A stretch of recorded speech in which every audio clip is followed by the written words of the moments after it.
6-Minute Grammar from the BBC. Hello, welcome to 6-Minute Grammar with me, Callum. And me, Catherine. Hello. In this programme, we're talking about relative clauses. Yes, relative clauses add information about the person or thing that you're talking about. There are two kinds of relative clauses, defining and non-defining. Let's begin with defining relative clauses. Here's Finn with an example. The man whose phone I found gave me a reward. Thanks, Finn. The clause, whose phone I found, is a defining relative clause because it identifies which man Finn is talking about. If I ask the question, which man? The relative clause answers it. The man whose phone I found. That's right. And relative clauses usually start with a relative pronoun. We use who for people, which for things, that for both people and things, and whose where a possessive is needed. Let's hear another defining relative clause. I've lost the T-shirt that my mother gave me. How careless of you, Finn. Sorry. Anyway, here, the relative clause that my mother gave me tells us which T-shirt Finn is talking about. I've lost the T-shirt that my mother gave me. Let's move on to non-defining relative clauses. Here's an example. David's mother, who was born in Mexico, is my sister's Spanish teacher. Okay, the phrase who was born in Mexico is a non-defining relative clause. It doesn't answer the question which mother because David only has one mother.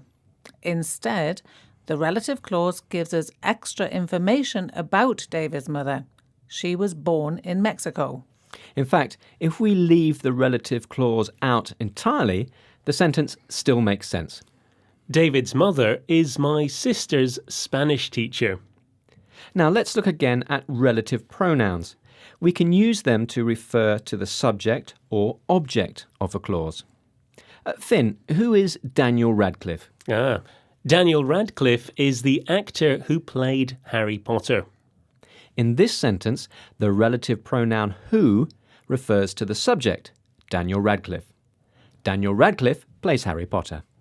And another question for you, Finn. Which sport do you enjoy the most? Well, football is the sport that I enjoy the most, Catherine.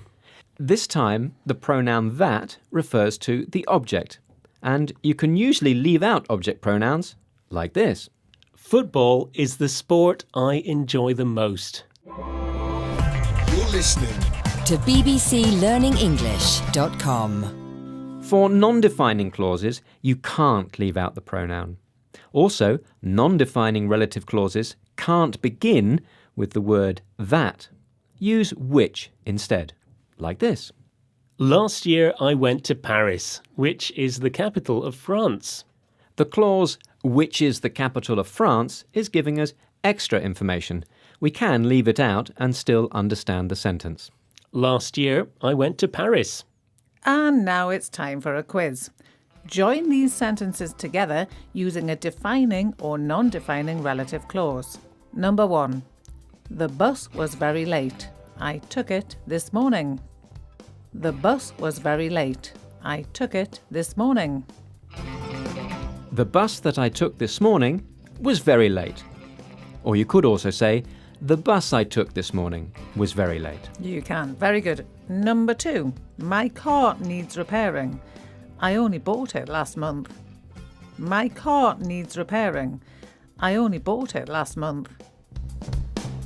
My car, which I only bought last month, needs repairing. And that was a non-defining relative clause. Number 3. David Beckham has over 20 tattoos. He used to play for Manchester United. David Beckham has over 20 tattoos. He used to play for Manchester United. David Beckham, who used to play for Manchester United, has over 20 tattoos. Right, and we could also say David Beckham, who has over 20 tattoos, used to play for Manchester United. And that's the end of the quiz. Well done if you got them all right. Now for a little tip. In written English, we put commas around non-defining relative clauses. In spoken English, we leave a small pause for each comma. Listen to this example. My sister, who works in Nairobi, is a doctor. The pauses tell us that this is a non-defining relative clause, which means Finn has only one sister, so he doesn't need to define her. My uncle who works in Athens is a dentist. And this time, there's no pause, which means it's a defining relative clause. Finn is defining which uncle he's talking about, so he probably has more than one uncle. Thanks, Finn. So that's defining and non-defining relative clauses. They start with a relative pronoun and give additional information about the person or thing that you're talking about. There's more about this on our website at bbclearningenglish.com. Join us again for more 6-Minute Grammar. Bye. Bye.